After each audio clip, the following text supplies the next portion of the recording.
a look back at decades of unsolved crimes that happened right here in Maine. There's a murderer walking amongst us. Real stories of victims and their families still searching for answers years later. It tears your heart apart, not knowing why. Why us? Why now? Why here? No answer yet. 45 years. Many people take the investigation into their own hands. I questioned hundreds of people. I read through all of the files. I saw all of the pictures. The cases and years of unanswered questions even weigh heavy on investigators. I can't imagine that when I finish my career that I'm not going to remember what this date means to that family. What does it take to solve a serious crime decades after it happened? That could be the key to solving the case, because you never know who you're connected with on social media that might know something. How loved ones are able to keep hope alive. This is the closest we have probably ever been to finding her and bringing her home. And what questions still remain.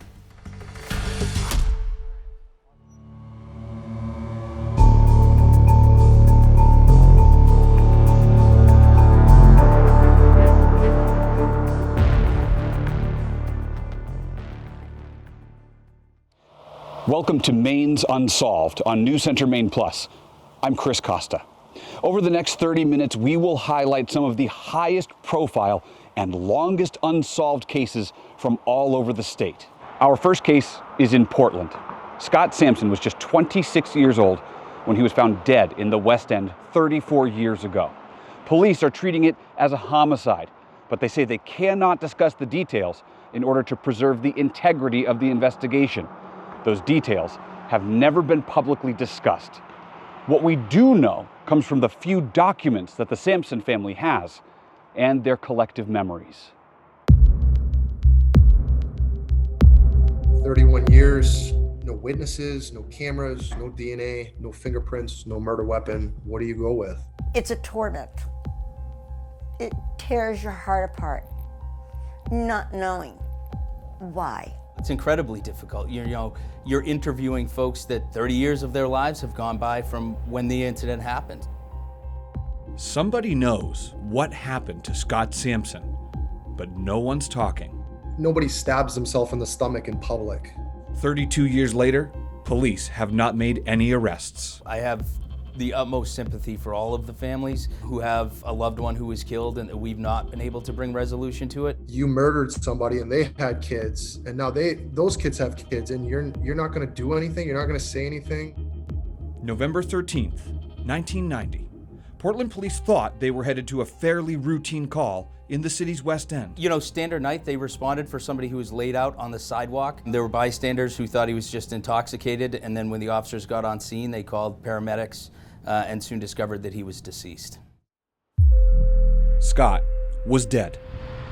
More than 30 years later, police and Scott's family have few answers. So it's something that detectives are actively working and hoping to bring to a resolution. He's right there. First, we have to remember who Scott was. He was 26 years old when police found his lifeless body. He was living with his mom in Springvale, Maine. His two sons lived with their mother in Aroostook County. He loved his kids to death and would do anything to see them. He, again, hitchhiked from southern Maine to Aroostook County, 6 to 8 hours away, just to give me and my brother a toy. His son Sean now lives outside of Toronto. He was just 5 years old when his dad was killed. The best days are crystal clear. The worst day is not. I can't even recall when my mother or anybody sat me down and said, hey, like, your father's gone, Like, it's like I almost blocked that part out. At that age, you shouldn't have to bury your parents. It affects you. You carry that for the rest of your life. Sean's aunt, Scott's sister, has images. He wrote poetry, too. Memories she cannot shake. It goes to the memories of the body bag. It goes to the memories of on the sidewalk. She's still hoping someone else remembers. Something, anything, that will help solve the case. My mother's dying wish was to find out who killed her son. Here's how Scott's family recounts the events of that evening. They say he was staying at an apartment with a woman he was seeing, but he wanted to leave, so he came here to 64 Pine Street. It used to be a convenience store. He was going to call his mom and get a ride home. But his family says that's when it's possible he ran into someone he knew instead. He ate a hot dog. He conversed with the clerk at the store.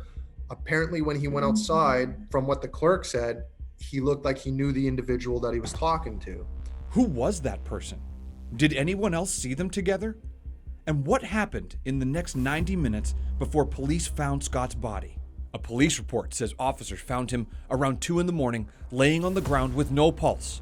His death is considered a homicide, but neither police nor the medical examiner will share how he died with the public. I think it must be absolutely terrible. Interim Portland Police Chief Heath Gorham says detectives must keep the details private. Why is that important? It's important because as the information filters out, somebody may know something that only a person who was related to or involved with a crime may know. Documents from Maine's Office of the Chief Medical Examiner reference a stab wound. They also indicate there were bruises and scratches on Scott's face, hands, legs, and knees. Just as Scott's family hopes these details jog someone's memory, police say they've assigned new detectives to the case throughout the years. Fresh eyes that could help. We have hope in every single one of our open homicides, and we will continue to work them until we have exhausted all of our options. Knowing that a person is out there who took one of your loved ones away and that they've not been brought to justice, I can't imagine how that feels. Police will not say how many people of interest they have in this case, only that they've interviewed some of them. Sandra has a list of her own, people she says are still alive and hiding from police. Why did you stab him? It's just never endless because there's no closure. There's no closure for those two boys. Most people can't keep a secret for 15 minutes, let alone 31 years. You know, so somebody somewhere knows what happened.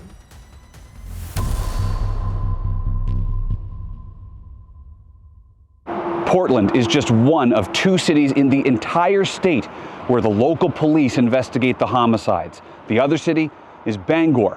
Maine State Police investigate the rest. Portland police are asking anybody with information to contact them at 207-874-8479. Now to Lewiston. There is a $10,000 reward in a case that is more than 45 years old. Dorothy Milliken, known as Dottie, was killed in the middle of the night on one of Lewiston's busiest streets. Her daughter says she hopes the person who has the information will come forward and tell police. In 1976, there were no digital cameras, no cell phones. It just brings me back to when she was here. That's why Tanya Ross can only find one picture of her mother, Dottie, one she shared with Maine State Police. She was special. This one. Tanya was just 7 years old when her mom was beaten to death outside a Lewiston laundromat in the middle of the night on November 6, 1976. I don't think it's possible for a 7-year-old to truly comprehend what somebody being murdered is. Police say Dorothy Milliken was here that night 45 years ago. This used to be a laundromat, right in the middle of busy Lisbon Street. Somebody should have seen something, especially on a Friday night, and especially during 1976, Lisbon Street was a wild ride. Investigators say she decided to do her laundry in the middle of the night. She was preparing to go back to work that Monday from maternity leave. We have police officers that actually place her there up until about 2:30 in the morning. The newspaper boy found her around 4:40 in the morning outside the laundromat, beaten to death with an object. We have a lot of different theories about what had happened that night. There's not a shortage of information, there's a deluge of information. How does this case go unsolved after 45 years? Police say there was no one else in the laundromat at the time. Both police and Tanya believe Dottie saw someone she knew and went outside. Given the brutality of the murder, I feel in my heart that it's somebody that she knew quite well. Police have narrowed down the window of time of the attack between 2:30 and 4:30 in the morning. After dozens of interviews, they have cut their list down to 5 people of interest. People they just cannot rule out yet. You worked on this case. I mean, this is one that you worked on personally. I would imagine there's some frustration there for you too. There is, because you come to know those cold cases really well. I can't imagine that when I finish my career that I'm not going to remember what this date means to that family. I love that velour shirt that she had. Tanya began her own investigation as well. Because I didn't understand what happened to her. And I needed to know everything. I questioned hundreds of people. I read through all of the files. I saw all of the pictures. Hard to unsee some of those things? It's imprinted in your mind for the rest of your life. You lose your best friend for life. You have special moments throughout your life that you should be able to share with your mom, and you can't. You get married, you have children, you miss out on all of that. Tanya's own investigation was both heartbreaking and healing. The investigation that I did, what I learned is that, she fought for her life till the very last second. In my heart, I feel like I've solved it. It's a matter of getting the person that did this to come forward. She hopes by asking for information, sharing the story, that someone can shine some light on this unsolved homicide. You took 45 years away from my mother. You took 45 years away from myself and my family. And I am asking you to come forward and give up the rest of your life so that we can have the closure that we deserve. As we said, Maine State Police investigate all of the homicides in the state outside of Portland and Bangor. If you have any information about this case, you should contact the Maine State Police Major Crimes Unit at 207-624-7076. You can also leave tips anonymously. There is new information in a 40-year-old missing persons case in Kittery. Police have been working with a local podcast called Murder, She Told to comb through documents and records that mention the name Reeves Johnson. Johnson was 31 years old when he went missing. They've uncovered a new name, Cheryl. Johnson mentioned her in a letter to his parents, but that's it. Investigators are also trying to track down people who remember Johnson from his time working at Donnelly Manufacturing in Exeter, New Hampshire. Those investigators also learned he spent time as a dishwasher at the Borderline restaurant that used to sit across from the Kittery Trading Post. Both police and the podcast team believe each new piece of information they put out to the public could jog someone's memory. Our hope is that Cheryl can at least give us some idea of Reeves prior to him going missing, like what was his life like? What did he like to do? What were his habits? What were his hobbies? You like to find like a pattern of life, and then you can figure out from that pattern of life what was different on the days leading up to his going missing, and then in between all of that. Making this case even more complicated is this photo. After Johnson went missing, his family waited at a post office for days, hoping that Johnson would go to his P.O. box to pick up his last check. What they saw was this man in a red hat, but this was the only photo they captured before that man ran off. Anyone with information should call the Kittery Police Department or email Detective Brian Cummer. Here to talk more about that case is the creator and host of Murder, She Told podcast, Kristen Seavey. Kristen, thanks so much for being with us today. Thanks for having me. This is a particularly difficult case surrounding Reeves Johnson. What's made it so difficult for you and your team to actually get tips on this one? Well, first of all, we haven't actually met anyone who remembers Reeves in the way that we want. Like somebody who was a close friend back in the day, who maybe remembers where he would hang out, what he would do, what his schedule was like. I feel like that's key for filling in some of the gaps that we're really missing. We want to know what his schedule was like, and then maybe that would open up something else and lead to the next thing and then the next thing. And so that's been the biggest challenge, is finding somebody that actually remembers him from that time period. And you were telling me just a second ago, the people who might remember him are considerably older, what, maybe now in their 70s or 80s? Yeah, absolutely. I mean, you think like Reeves was 31 when he went missing in 1983. This was from like 1978 to 1983 roughly, when he was working at Donnelly Manufacturing in Exeter, New Hampshire. So these people were probably I don't know, late teens to like 30s, maybe 40s. Probably a lot of them are deceased now. So the youngest is probably late 60s. Where did you find that photo? How did you get your hands on it that police had never had it before? So the family actually had a box, that blue box that you see in the footage, that belongs to the family. And Reeves' mother, Barbara, after he went missing, documented everything. And that photo was in that case file. Talk about what a difficult piece of evidence. You finally get a new piece, but it is about as obscure as it possibly could be, right? Somebody putting their hand up and you can't see their face at all. It's absolutely heartbreaking to think that back then she took this photo, I'm assuming thinking that she had his face, she had everything she needed, she's gonna take it to the police and they're gonna figure out who this man is, and he put his face up. And that's the only photo that there is. You know, if you had a cell phone, you could take like 25 photos of the man. You could take a video, but she didn't have that. That photo it's heartbreaking and it's frustrating, and you can't get fingerprints from a photo, and you know, everything about it, even if we identified what the hat is, what, you know, the outfit is, I think it's just so general that it wouldn't narrow it down to something specific, which is really what we need. Sometimes investigators tell us they just need one small piece of information that could change the course of a case.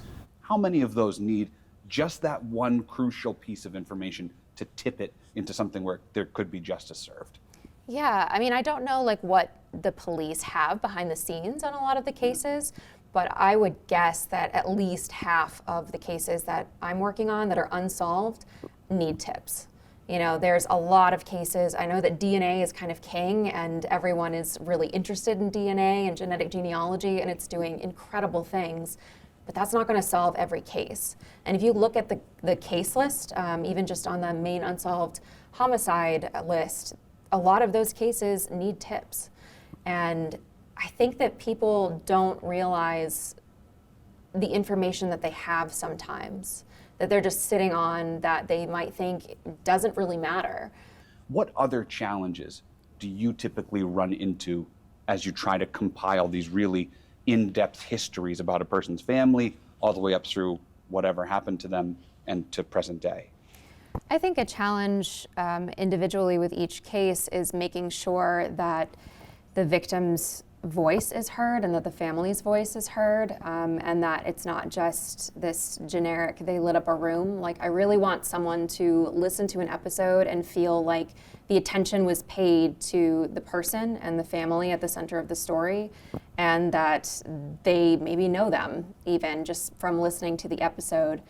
So that's always a challenge, is making it feel really personal. It's a trauma-informed approach. Absolutely. I did some trauma-informed training because I wanted to make sure that when I'm working with families that I am reducing harm as much as possible, because at the end of the day, I get to walk away from this and they don't. I can go to sleep and my mother wasn't murdered and the case is still unsolved 20 years later. But the people that I work with don't have that privilege, and it's not something that they asked for either. So that's something that I always try to remember, that these are real stories and they're real people. Kristen, thank you so much for all of your time and all of your insight on the work that you do. If you want to take a listen to her podcast, Murder, She Told, you can find it on Apple, you can find it on Spotify, or anywhere else that you get your podcasts. 2024 marks a milestone in the murder case of a teen girl from Saco. 25 years ago, Ashley Ouellette was found dead in the middle of Pine Point Road in Scarborough. Her family is desperate that someone will come forward with that crucial piece of information that leads to an arrest. And in 2021, state police told me they have been receiving new tips and are chasing them down. I spoke with them and Ashley's family to learn more. She was a kid. She was a good kid with a great heart. Even the kindest of teenagers can be a little defiant. 15-year-old Ashley Ouellette was no different. There was a time she got stranded in Massachusetts, which she wasn't supposed to be there. Her uncle, Dennis LeHoulier, took care of her even when she made a mistake. She used to call me all the time for rides, except for that night, which kind of bugs me, and has for 22 years. That night, February 9th, 1999, Ashley had gone to the home of her friend, Aaliyah Page, for a party and sleepover. At some point, she left the home to go visit other friends, two brothers, Stephen and Daniel Sanborn, fellow classmates at Thornton Academy. At the time, police said Daniel was the last person to see Ashley alive. During the initial investigation, police searched the Sanborn family's home and one of their cars, but police have not publicly named any suspects. In this particular case, we have a great deal of persons of interest, a few suspects that are probably more of a higher priority for us. Police have focused on a window of time between 12:30 a.m. when Ashley arrived at the Sanborn home in Saco and 4 a.m. when a driver found her in the middle of Pine Point Road in Scarborough. That's a 3.5-hour time span. Those are the two locations we are continuing to concentrate on and the time span that we're working on. But how she got to Scarborough, when she was killed, and why all remain a mystery. At the police station. Back in 1999, Ashley's father tried to explain how the family was coping. It's just been a nightmare, and there's no way to describe it.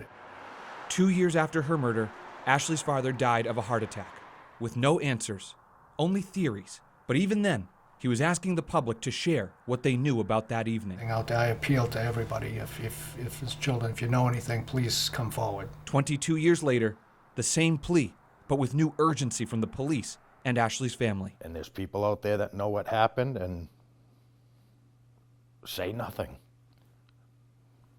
They probably have kids of their own right now. What if this happens to one of your kids? You gonna want somebody to say something? Wait 22 years and tell me how you feel.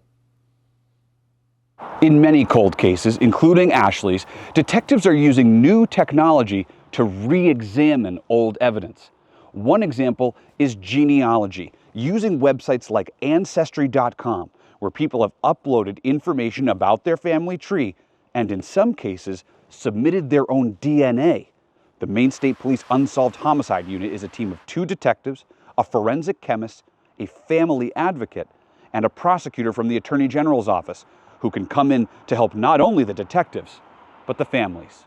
We wear it every day, and if you talk to a retired detective, they will tell you their one regret is they weren't able to bring resolution to a family. We don't like to call them cold because in our unit, they're never cold. As those tips come in, they warm up. There is a $20,000 reward for any information that leads to an arrest in Ashley Ouellette's case. Our next case is in Kennebunk. Mary Tanner was 18 years old when she was killed. Her brother Charlie tells me she was also pregnant. But police immediately ruled out her boyfriend as a suspect because he was in Massachusetts at his brother's funeral. Mary's brother Charlie says he's almost certain he knows who killed her and hopes they will confess. They all kept saying, you know, why us? Why now? Why here? No answer yet, 45 years. It is a long time to wait and wonder. I'm past it, but I'm not over it. A brother grieving the loss of his youngest sister, the girl he protected. Neighborhood kids always said that the Tanner girls had 2 fathers. 18-year-old Mary Tanner was partying with friends in the woods on July 7th, 1978. I don't know if it's premonition, but I was very concerned about her always. Maine State Police say this is where Mary's friends dropped her off around 11:30 that night at the corner of Route 9 and 35 in the lower village of Kennebunk. After that, nobody saw her except for one person, her killer. Because it wasn't like her to just go somewhere and not tell anybody, you know. Someone found Mary's body 2 days later down this road at Gracie Evans Field in Lyman. Charlie says Mary had trauma to the back of her head. He volunteered to do something most people dread. I remember saying, I'll go identify her.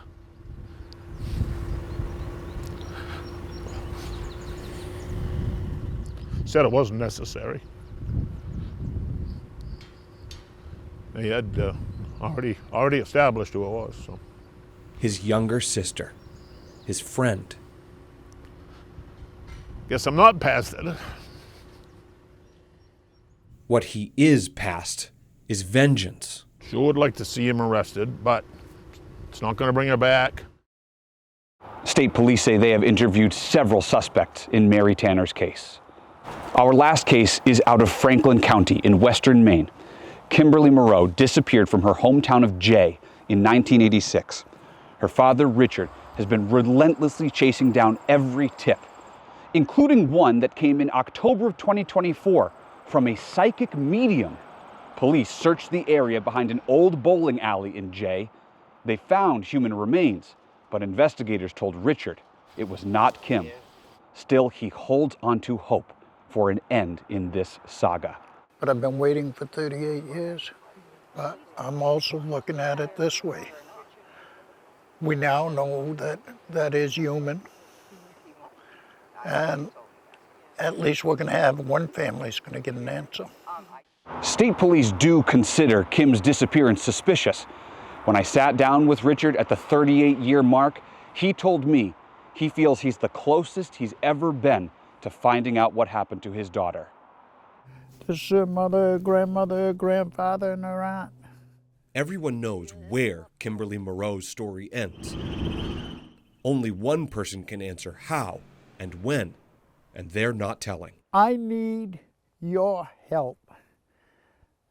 That's the only thing that's going to get her home. Home, the last place she was seen alive. 17-year-old Kim Moreau went out with friends the night of May 9th, 1986. She told her sister she'd be back in an hour. 1 hour turned into 38 years.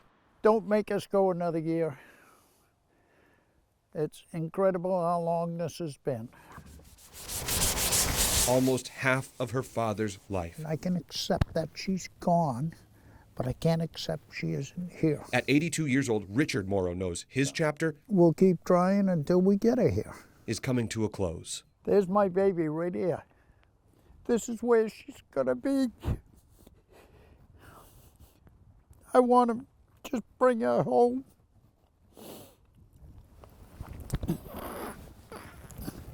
I've tried now for 38 years just to do that one thing. And I've been doing this here for, God, more years than I care to remember. Decades of searching and pleading. Try to put yourself where we are. This is your child. I'm the guy that's got the information that could bring her home. And I'm not giving it to you. How would you feel? He wants the specifics on where she is, but not how she got there. Richard says he has no interest in prosecuting the people responsible, which is why he set up this. That mailbox. Let's see what we got. A P.O. box at the post office in Jay, so that anyone, anywhere, can give them the missing piece completely anonymously. This is the closest we have probably ever been to finding her and bringing her home. Without you, this will never end. Please, give me that piece of information. I don't know what else to ask. I don't know how to beg you.